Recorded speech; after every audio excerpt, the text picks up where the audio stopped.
of life na lang, ha? Pagka yung child ka, yung ano, from year 1 to 10, no? Alam mo na yung mga bata, mahilig sa laruan. Paramihan ng ano yan. Paramihan ng toys, di ba? Paramihan ng laruan, mga kapag-pag-pag. Yan. Yan, ano? So, 1 to 10. Pero pagka age mo na, 11 to 20, medyo pinata ka na to, di ba? Paramihan na ng tigyawat yan. Paramihan na ng tigyawat yan. At saka paramihan ng girlfriend. Alam mo naman. Alam mo, may pagka-playboy din tayo ng konti. Pagka ang edad mo na, 21 ka na, ha? Hanggang 50, di adult na yan, adult. Paramihan na ng pera yan. Yan. Paramihan ng trabaho, paramihan ng pera, paramihan ng naipon.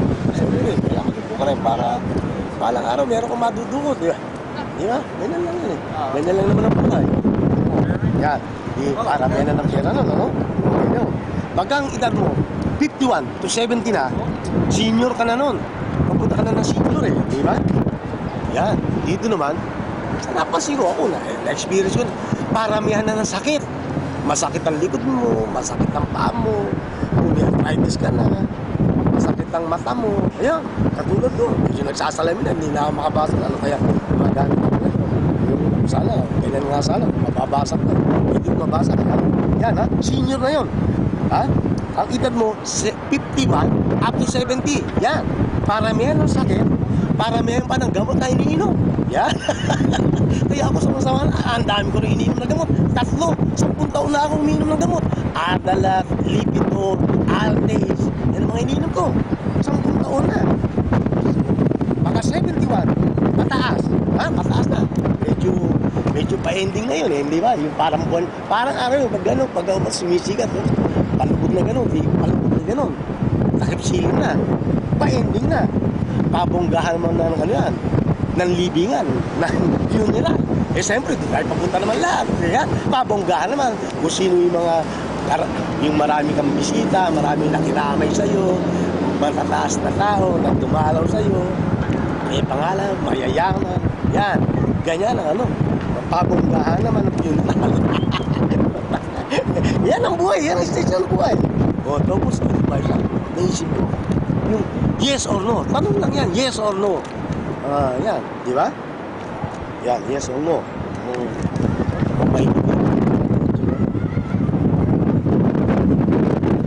Yes or no.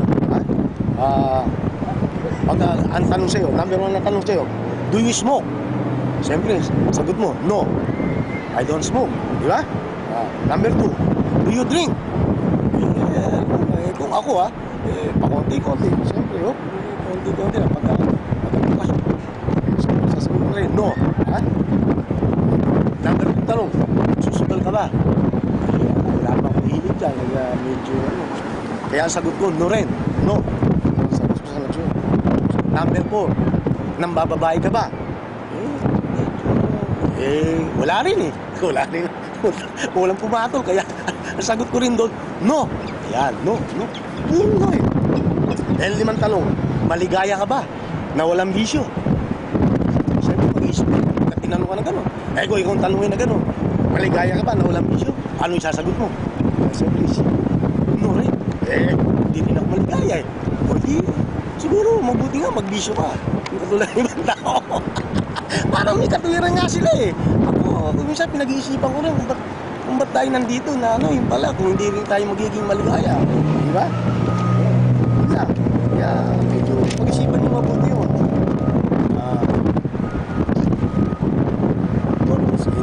Ako sa wedding naman din yung cake. Sa wedding naman yung cake. Okay, happy wedding na. Mula sa umaga, alas 6. Alas 6 ng umaga ang pasok ko. Dapat na ito na ako sa Sears. Ha? Ang gising ko, dapat mga alas 4 na madaling araw. Alas 4. Siyempre, magtitimpla ako ng mainit na tubig, kape, o kaya yung mainit na tubig at saka pipiga mo ng lemon. Sa atin dyan, local.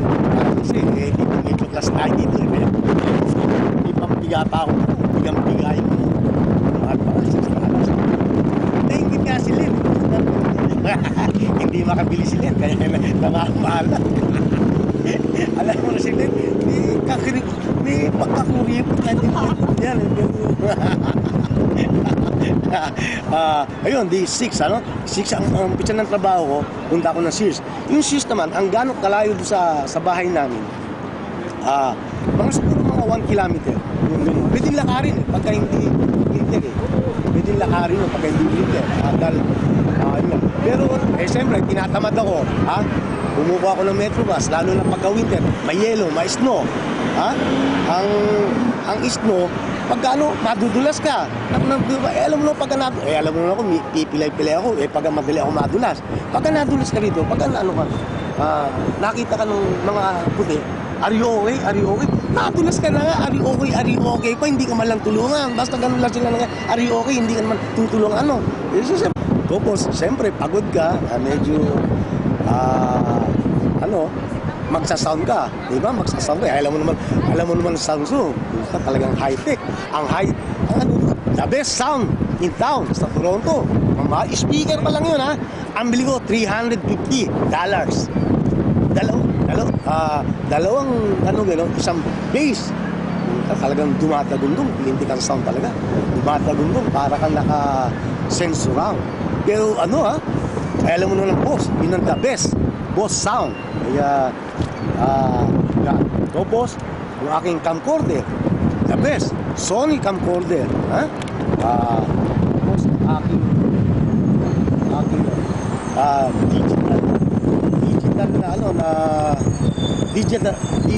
digital camera ko.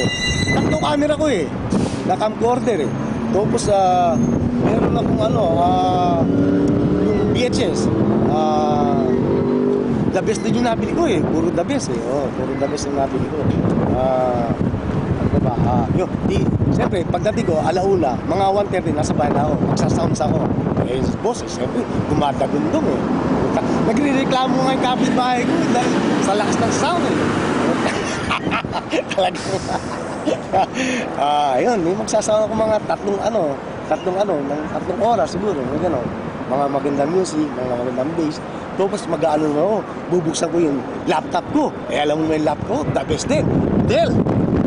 Mamahalin din. Dell, US. 1,000 plus. 1,000 plus US dollars.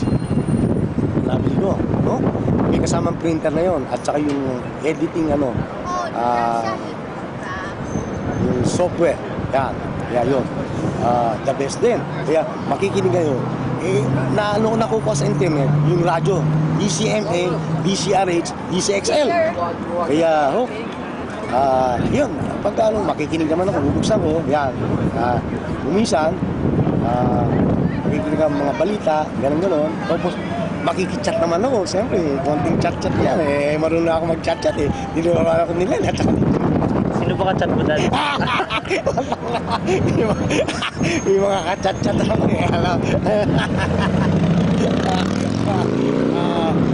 ayun, siguro mga 2 oras, 3 oras,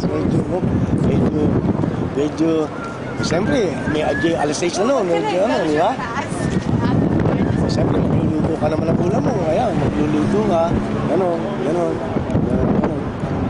Tapos kain ka, ayun. Ang hirap ng self-exile dito sa Canada. Talagang solo-solo mo, ikaw mag-isa. Ikaw magsasay, ikaw mag-sulat. Ikaw lang. Pati nga sa sex, ikaw din mag-isa. Wala kang buhay mo. Pati sex, ikaw mag-isa.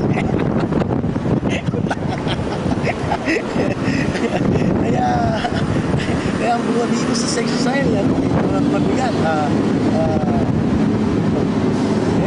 Okay na siguro. Siguro kung nandiyan ako sa Pilipinas nung nangyari sa akin yung mga accident, palagi ko, hindi na rin ako tatagal dahil sa gamot lang. Permission ko sa gamot. Dito, at least, medyo nakakaya ko yung gamot ko. Sa trabaho ko, nakakayang bilhin, pero ang worth nun, $150.